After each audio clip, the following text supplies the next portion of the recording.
Hey guys, it's Alexandria again. I know I just uploaded a video, but like I said in the end of that one, I told you I'm going to make another story time with Alexandria to see if you guys like this story a little better. It's called Elvira, Through the Eyes of Hell. So yeah, here we go. This is the prologue. I'm going to read the prologue and what I have so far of chapter 1, which is like a sentence. Okay, prologue. It was dark. I could barely see anything. Then, I heard it. That thing. It's breathing. So loud and ominous. I could never be able to forget it. Let me tell you the full story of how I, Elvira, went through the depths of earth and landed straight on my ass into this place. Through the eyes of hell. It all started 4 weeks ago. 4 weeks ago. I don't see how dating him could and would make my life any better, Rachel. I said trust me, Elvira. I'm telling you, you would be a lot happier, and you should consider changing your name. I mean, yikes, a red flag match? I like my name, and I've told you numerous times I'm not from here. Who cares if you're not from California? That has to change your chances. What does that have to do with your chances with Eric? Said Rachel. I don't care. I'm not changing it. It symbolizes who I am, and it's unique. Isn't that good enough for everyone? Why do you even care if I dated Eric anyways? I said. I don't. I'm just saying. Wouldn't you be, more open with your feelings? You barely say anything as it is, and I'm your best friend, said Rachel. No. I will never share my secrets, ever. You hear me? I can't trust anyone. You're my best friend, but I might put you in danger. Danger? How? It's about time I told you. Told me what? Elvira, what's going on? Is something wrong? Said Rachel. I'm a demon, Rachel. Oh. I'm serious, Rachel. Oh my god, you're kidding. This is why you're my best friend.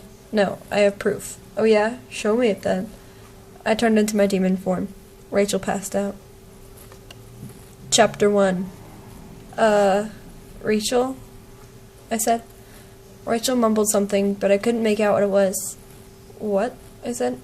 I said, what the hell just happened? I told you the truth, and my biggest secret, that I'm a demon. That's all I have. And since that was actually really short, I'm going to read you guys another story. It doesn't really have a name, but I think a lot of you nerds out there, or you, I don't know, a lot of you zombie people are going to like it. This is all I have, and this is to be continued, so I might keep working on it. Okay. A long time ago, in a science lab just off of Maine, a terrible thing happened. One scientist, thinking he was the greatest of all of them,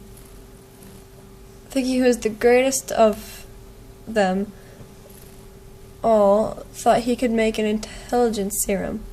Little did he know what he was about to create was going to change the world forever. Mr. Scottson! Yelled the new trainee in excitement. Glad you made it safe here, Miss Bailey.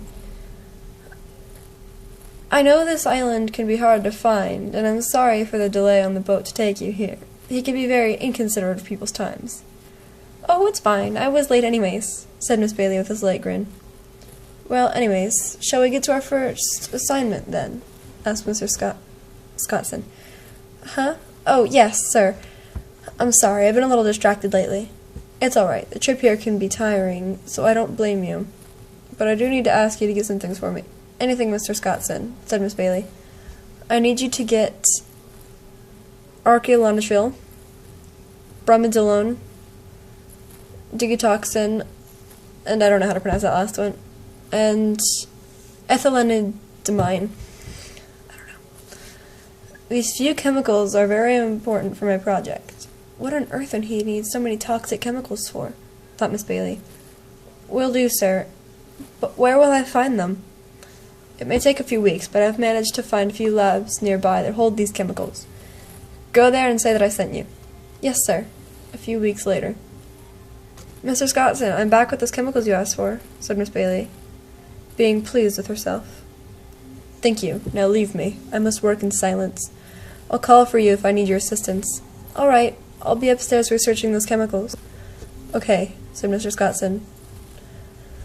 A few moments passed, and Miss Bailey heard a loud thump from the lab, and she ran downstairs, and stopped in shock when she saw a blue-type mist in a chamber in front of Mr. Scottson.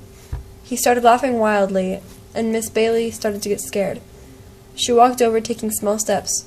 Mr. Scottson? She said quietly. Yes, child, I'm fine. I'm just astonished that it actually worked. What worked? Thought Miss Bailey.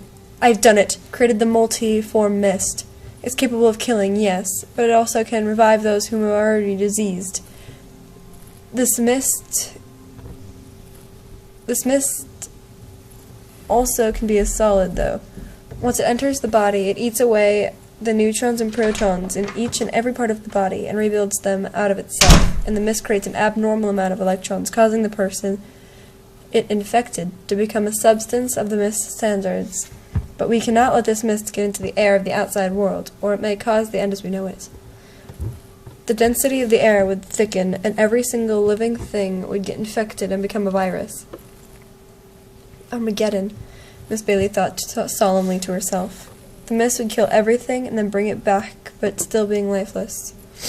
Oh God, you've created the zombie virus, yelled Miss Bailey.